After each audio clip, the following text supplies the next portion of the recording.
Di malam mistis itu, Nabi Muhammad Shallallahu Alaihi Wasallam menempuh perjalanan menuju langit ketujuh, yaitu Isra dan Mi'raj.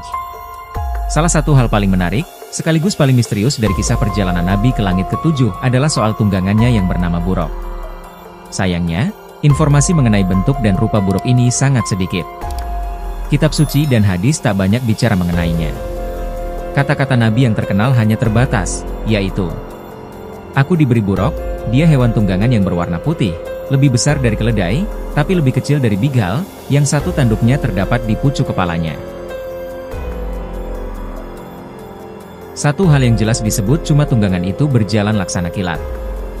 Buruk sendiri secara harfiah, berarti kilat.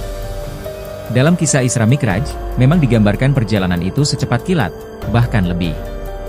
Bayangkan, jarak Masjidil Haram, yaitu Mekah, ke Masjidil Aqsa, yaitu Yerusalem, ditambah perjalanan ke Sidrat Al-Muntaha di langit lapis 7, hanya ditempuh dalam waktu 1 malam saja, yaitu, pergi dan pulang. Dengan begitu, buruk pasti sesuatu yang lajunya sedemikian cepat, lebih dari kecepatan cahaya. Sedikitnya informasi ini, membuka peluang ragam tafsir mengenainya. Salah satu yang terkenal adalah, bahwa, apakah makhluk buruk ini punya 2 sayap?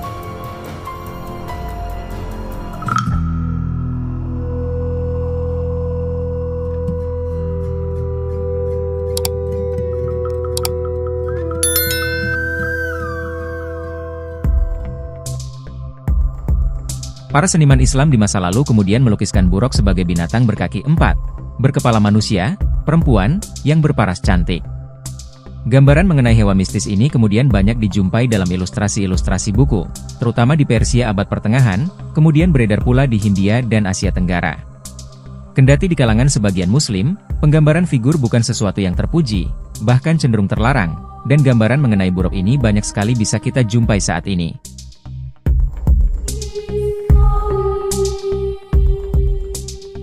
Di Nusantara saja, jika Anda berziarah ke makam-makam wali, gambar buruk yang dilukiskan sebagai sosok seekor kuda, dengan kedua sayap dan wajah perempuan yang cantik ini, banyak sekali dijajakan bersama lukisan wajah para wali. Di banyak rumah kaum muslim, kita juga kadang bisa menjumpai gambar buruk ini terpajang di dinding berdampingan dengan gambar Ka'bah, Masjidil Haram, atau tokoh-tokoh wali penyebar agama Islam di Jawa. Dalam masyarakat Islam, kebanyakan buruk adalah ikon perjalanan suci Nabi Muhammad tersebut. Tidak hanya itu, di belahan Nusantara lain, tepatnya di Padang Pariaman, sosok buruk ini muncul di perayaan Tabuik dalam bentuk boneka kuda besar, berparas perempuan setinggi lebih dari 10 meter. Perayaan Tabuik merupakan festival keagamaan untuk memperingati peristiwa Karbala, atau pembantaian cucu Nabi Muhammad, yaitu Husain bin Ali. Konon, dalam peristiwa itu, buruk muncul menjemput roh dari Sayyidina Husain yang secara keji dibunuh tentara Yazid. Resonansi tunggangan ajaib Nabi Muhammad ini tidak hanya berhenti pada cucunya itu. Di Jawa sendiri, kita juga pasti mengenal yang namanya jaran sembrani, yaitu hewan kuda bersayap yang bisa terbang. Ini adalah salah satu imajinasi yang paling sering kita temukan dalam visualisasi bentuk buruk, yaitu seorang perempuan dengan tubuh kuda dan bersayap, mirip Pegasus dalam mitologi Yunani.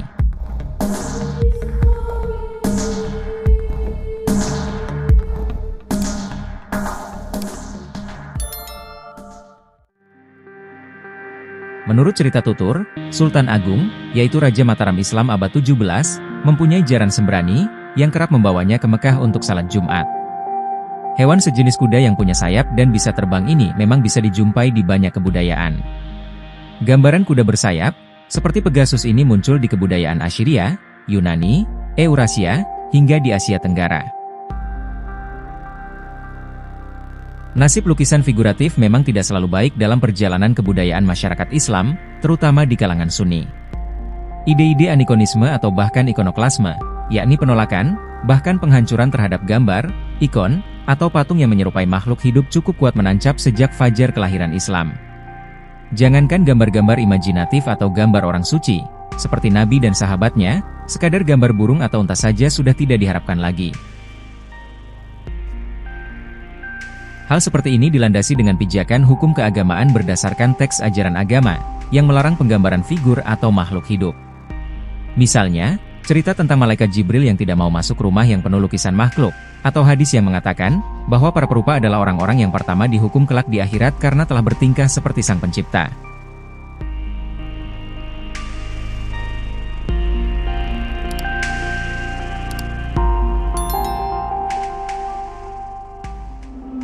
Sejarah Islam awal memang banyak dihinggapi ikonofobia, dalam arti sangat menghindari representasi makhluk hidup dalam seni lukis. Tradisi intelektual Islam abad ke-8 juga cukup tegas mendukung sikap tersebut. Kendati begitu, keengganan pada gambar figuratif itu tidak selalu diikuti dengan upaya menghancurkan gambar makhluk hidup dalam seni mereka sendiri, atau dalam seni orang lain. Era-era berikutnya tetap ditandai dengan keragaman imajinasi para seniman Muslim dalam menggambarkan ciptaan Tuhan. Jika keengganan religius mengenai gambar figuratif ini tetap kuat, hal yang berkembang di kalangan seniman Muslim adalah melakukan transformasi tanpa sepenuhnya melenyapkan bentuk aslinya. Ujungnya, lahir representasi objek hidup yang berbeda dengan karya seni figuratif, terutama lukisan dan patung, yang serupa dengan makhluk ciptaan Tuhan. Buku atau kitab-kitab kuno dari era Islam abad pertengahan, banyak sekali dihiasi dengan gambar-gambar makhluk hidup dan sejenisnya.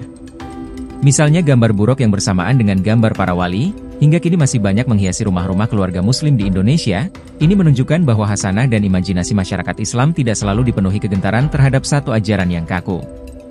Hal itu juga menandai adanya keragaman tafsir dan perayaan imajinasi yang melampaui kekakuan teks-teks keagamaan.